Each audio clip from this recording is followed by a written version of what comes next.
Quinto giorno. Essere figli, fiducia e preghiera. I figli si fidano, i figli si affidano, e una madre è vicina, sempre. La vedi anche se non c'è. E noi siamo capaci di vederla? Beato è chi vede con il cuore. La medaglia di Caterina. La piccola Caterina Labouré. La notte del 18 luglio 1830, verso le 11:30, si sentì chiamare per nome. Era un bambino che le disse: «Alzati e vieni con me!» Caterina lo seguì. Tutte le luci erano accese.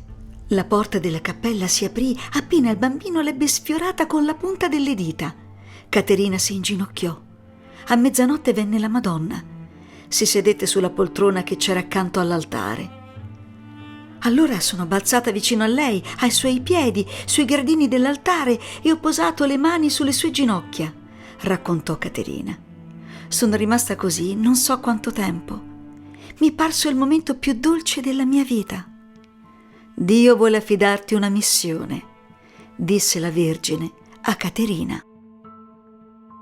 Caterina, orfana a 9 anni, non si rassegna a vivere senza la mamma e si avvicina alla Madre del Cielo. La Madonna, che la guardava già da lontano, non l'avrebbe mai abbandonata. Anzi, aveva grandi progetti per lei. Lei, una figlia attenta e amorevole, avrebbe avuto una grande missione: vivere una vita cristiana autentica, una relazione personale con Dio forte e salda. Maria crede nelle potenzialità della sua bambina e a lei affida la medaglia miracolosa, capace di intercedere e compiere grazie e miracoli. Una missione importante, un messaggio difficile. Eppure Caterina non si scoraggia, si fida della sua mamma del cielo e sa che lei non l'abbandonerà mai. Maria, madre che dà fiducia. Tu che ti fidi e affidi missioni e messaggi a ogni tuo figlio, li accompagni sulla loro strada come presenza discreta, restando accanto a tutti, ma soprattutto a chi ha vissuto grandi dolori. A loro ti sei avvicinata, a loro ti sei manifestata. Fidati. Una madre ti affiderà sempre solo compiti che potrai portare a termine e ti starà accanto per tutto il cammino.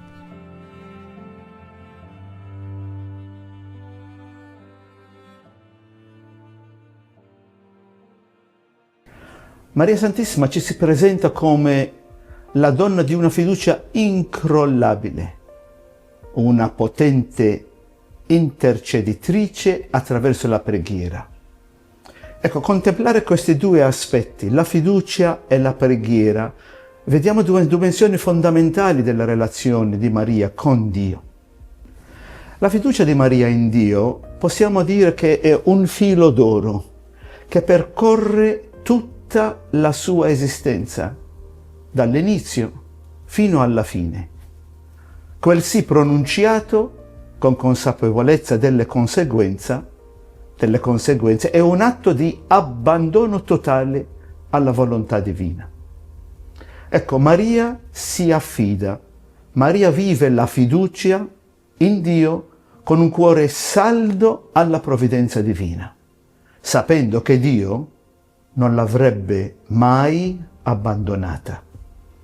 Ecco, allora per noi, nella nostra vita quotidiana, guardare a Maria, questo abbandono non passivo, ma attivo, fiducioso, è un invito non a dimenticare le nostre ansie, le nostre paure, ma in qualche modo di guardare tutto a quella luce dell'amore di Dio, che nel caso di Maria non è mai venuto meno, e neanche nella nostra vita.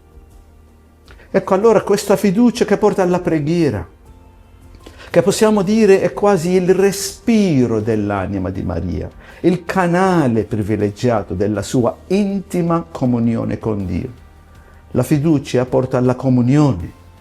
La sua vita abbandonata è stato un continuo dialogo di amore con il Padre, un'offerta costante di se stessa, delle sue preoccupazioni, ma anche delle sue decisioni. La visitazione a Elisabetta è un esempio di preghiera che si fa poi servizio.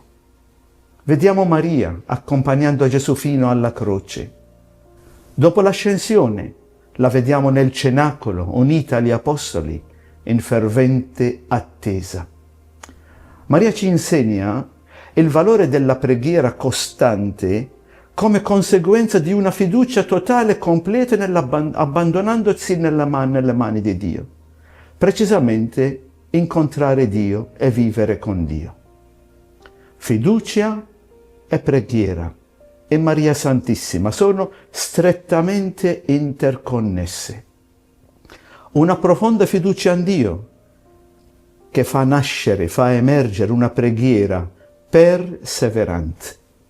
Chiediamo a Maria affinché sia lei il suo esempio che noi ci sentiamo esortati a fare della preghiera un'abitudine quotidiana perché vogliamo continuamente sentirci abbandonati nelle mani misericordiose di Dio. Rivolgiamoci a lei con filiale confidenza affinché imitando la sua fiducia e la sua perseveranza nella preghiera, potremo sperimentare la pace che solo quando ci abbandoniamo in Dio possiamo ricevere le grazie necessarie per il nostro cammino di fede. E noi siamo capaci di fidarci in maniera incondizionata come i bambini? Mi chiamo Joyce e ho 11 anni. Ciao, Come ti chiami? Nicole, Quanti anni hai? 11, quasi 12. Mi chiamo Celeste Sgarbi e ho 12 anni. Mi chiamo Vittorio e ho 11 anni. Si fida di te la tua mamma? A volte sì, a volte no, dipende. Sui compiti sì, molto perché direi che nella scuola me la cavo. Ma su altre cose, come mettere in ordine la camera, che le dico di sì, direi che deve proprio andare a guardare. E tu ti fidi di lei? Sì, ciecamente. Della Madonna ti fidi? Sì. Mi fido di qualunque cosa. Secondo me ogni cosa che faccio è perché la Madonna lo vuole. Secondo me è già stata scelta da lei. Sia le cose belle che le cose brutte, perché poi deve avere un senso, qualcosa, che sceglie o lei o Gesù Cristo, qualcuno. E tu pensi che la Madonna si fidi di te?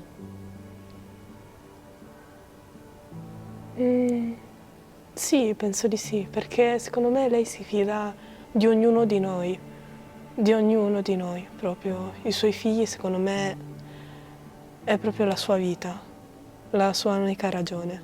Perciò secondo me si fida. Se io ti dicessi che la Madonna è una madre che dà fiducia, tu che cosa mi risponderesti? Saresti d'accordo? Sì, risponderei che tu avresti ragione. E tu senti che la Madonna ti dà fiducia? Sì, molta. In che cosa? In ogni cosa che penso e che faccio. Tu ti fidi della tua mamma? Sì, molto. E secondo te lei si fida di te? Sì. Anche se qualche volta litighiamo, ma è normale. E fa bene a fidarsi Sì, di sì. te? Sì. Sì, sì. E la Madonna secondo te si fida di te? Secondo me sì, perché c'è la nostra protettrice e si fida di noi. Tu ti fidi? Sì, io sì. Ti fidi della tua mamma? Assolutamente sì. E secondo te lei si fida di te? Sì, poi scherziamo anche l'un l'altro. Cioè, scherziamo tra di noi. Però sì, secondo me lei si fida di me. Quando le dico qualcosa, lei ci crede. E la Madonna secondo te si fida di te? Secondo me sì. E fa bene? Credo di sì. Sì, che fa bene. Sì, direi di sì che fa bene, perché Tu ti fidi della Madonna? assolutamente sì. Mi fido molto della Madonna, perché quello che dice è vero. La preghiera di un figlio sfiduciato. Maria, tu che ti mostri a chi sa vedere, rendi il mio cuore capace di pregare. Non sono capace di ascoltarti. Apri le mie orecchie. Non sono capace di seguirti. Muovi i miei passi. Non sono capace di tenere fede a quanto vorrai affidarmi. Rendi la mia anima salda. Le tentazioni sono tante. Fa che io non ceda. Le difficoltà sembrano insormontabili. Fa che io non cada. Le contraddizioni del mondo gridano forte. Fa che io non le segua. Io, tuo figlio fallimentare, sono qui perché tu ti serva di me, rendendomi un figlio obbediente. Ave, o Maria, piena di grazia, il Signore è con te. Tu sei benedetta fra le donne, e benedetto il frutto del tuo seno, Gesù. Santa Maria, Madre di Dio, prega per noi peccatori, adesso e nell'ora della nostra morte. Amen. Beato è chi vede con il cuore.